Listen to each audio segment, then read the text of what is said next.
বন্ধুরা, আপনারা সবাই কেমন আছেন? আজকে আমি নিয়ে এসেছি শীষ পালং শাকের ডাঁটা দিয়ে আলু দিয়ে সর্ষে বাটা চচ্চড়ি। তো চলুন কিভাবে রান্না করি দেখুন।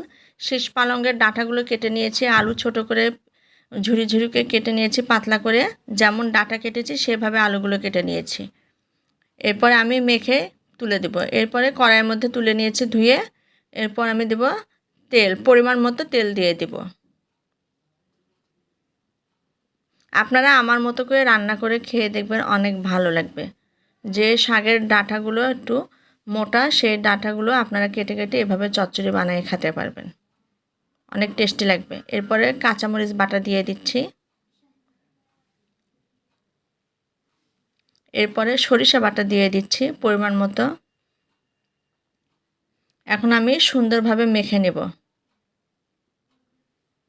এমনভাবে মাখতে হবে যাতে এর মধ্যে শাকগুলো অনেক মোলায়েম হয়ে যায়। লবণ, তেল, হলুদ দিয়ে সম্পূর্ণ কিছু দিয়ে মেখে নিয়ে শুধু তুলে দেওয়া। সামান্য পরিমাণে হলুদ দেবো, কারণ সর্ষে বাটায় বেশি হলুদ পড়ে না।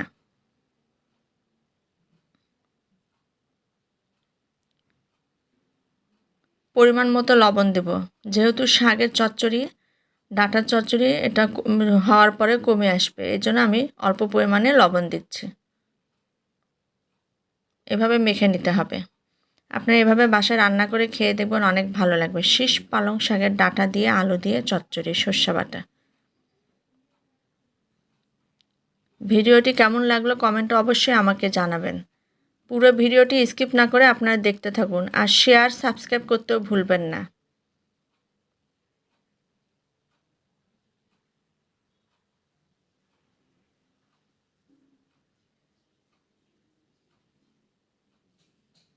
এই যে সুন্দরভাবে মেখে নিতে হবে, যাতে এর মধ্যে অনেকটাই প্রসেসটা সুন্দর হয়ে যায়।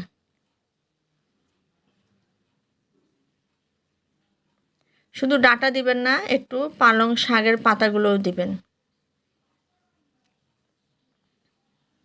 বাজারে গিয়ে সুন্দরভাবে শীষ পালং নামে শাক পাওয়া যায়, সেই শাকটাই কিনে এভাবে ডাঁটা দিয়ে চচ্চড়ি করে খাবেন। এই যে পরিমাণ মতো জল দিয়ে দিচ্ছি,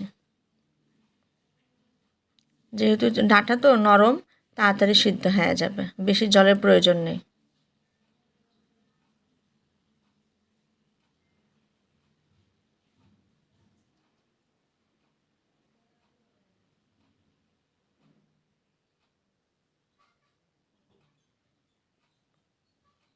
এরপরে কিছু কাঁচামরিচ চিড়ে উপর দিয়ে দিয়ে দিচ্ছি।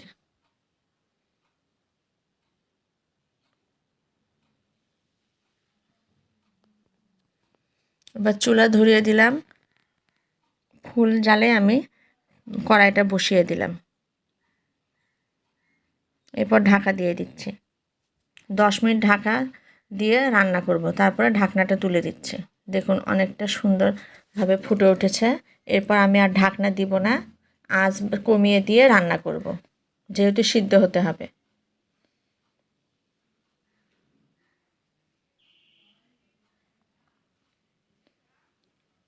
এই চচ্চড়িটার সাথে এক থাল গরম ভাতের সে টেস্টি হবে খেতে।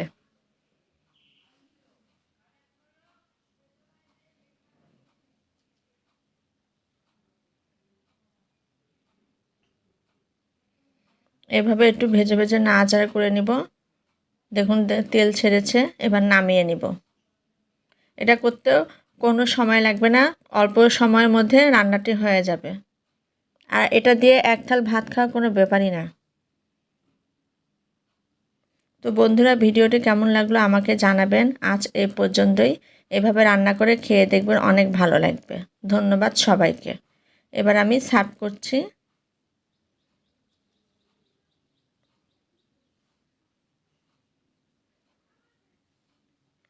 আপনাদের কেমন লাগলো আমাকে জানাবেন, আমার তো খুব ভালো লাগে।